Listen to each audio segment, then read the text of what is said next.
আসসালামু আলাইকুম। আমি ডক্টর মোহাম্মদ ফেকারুল ইসলাম। আমাদের ওপিডিতে অনেক মা বাবা আসেন, বলেন যে বাচ্চা ব্রেস্টফিড করছে না। ব্রেস্টফিড করাতে গেলেই সে জিভ দিয়ে ঠেলে বের করে দিচ্ছে, অথচ বোতলে খুব ভালোভাবেই দুধ খাচ্ছে। এটাকে বলে নিপিল কনফিউশন।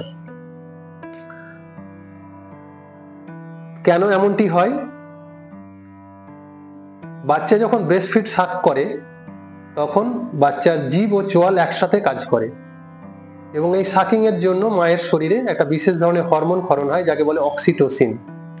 এই হরমোন ক্ষরণের ফলে ব্রেস্টের মধ্যে থাকা মিল্ক ডাক্ট থেকে মিল্ক সহজে বের হয়। তার মানে এটা একটা জটিল প্রক্রিয়া এবং এর জন্য বাচ্চাকে যথেষ্ট এফোর্ট দিতে হয়। অপরপক্ষে বটল ফিডিং করার সময় বাচ্চা তার মুখের ভেতরে একটা নেগেটিভ সাকশন তৈরি করে এবং সিম্পলি সাক করে, এবং এই ক্ষেত্রে খুব সহজেই বাচ্চা বেশি পরিমাণ দুধ পায়, কারণ এতে মিল্ক ফ্লোটা অনেক বেশি হয়।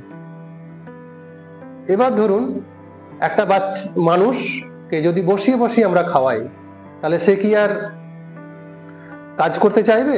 ঠিক তেমনি ভাবেই বাচ্চা যখন দেখে যে এই বটল ফিড করতে গিয়ে তাকে কম এফোর্ট দিতে হচ্ছে এবং অতি সহজেই বেশি পরিমাণ মিল্ক পাচ্ছে, তখন তে আস্তে আস্তে এই বটল ফিডিং এ অভ্যস্ত হয়ে যায় এবং ব্রেস্ট ফিডিং রিজেক্ট করতে শুরু করে।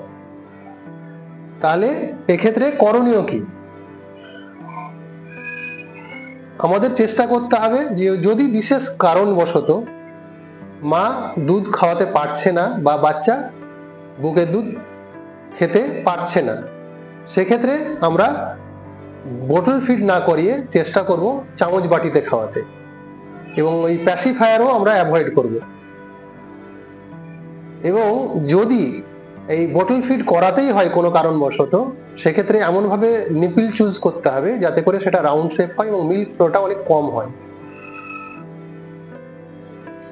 এবং কিছু ক্ষেত্রে যদি প্রয়োজন হয় তাহলে ল্যাকটেশন কনসালট্যান্ট অথবা নার্সিং স্টাফের সহযোগিতা নিতে হবে। এটা অবশ্যই একটা কমন চ্যালেঞ্জ, যেটা আমরা প্রায় প্রতিনিয়ত মা বাবাদের কাছ থেকে শুনতে পাই, কিন্তু এটা সময়ের সাথে সাথে ধৈর্যের সাথে সাথে চেষ্টা করলে, ফ্যামিলি সাপোর্ট পেলে অবশ্যই বাচ্চা ওভারকাম করতে পারে এবং ধীরে ধীরে বটল ফিড ছেড়ে পুরোপুরি ব্রেস্ট ফিডিং এ ফিরে যায়। আশা করা যায় এই ভিডিওটি আপনাদের ভালো লেগেছে। যদি ভালো লাগে তাহলে অবশ্যই আপনি এই ভিডিওটি আপনার বন্ধু বান্ধব এবং আত্মীয় স্বজনের মধ্যে শেয়ার করে দেবেন, যাতে করে তারাও উপকৃত হয়।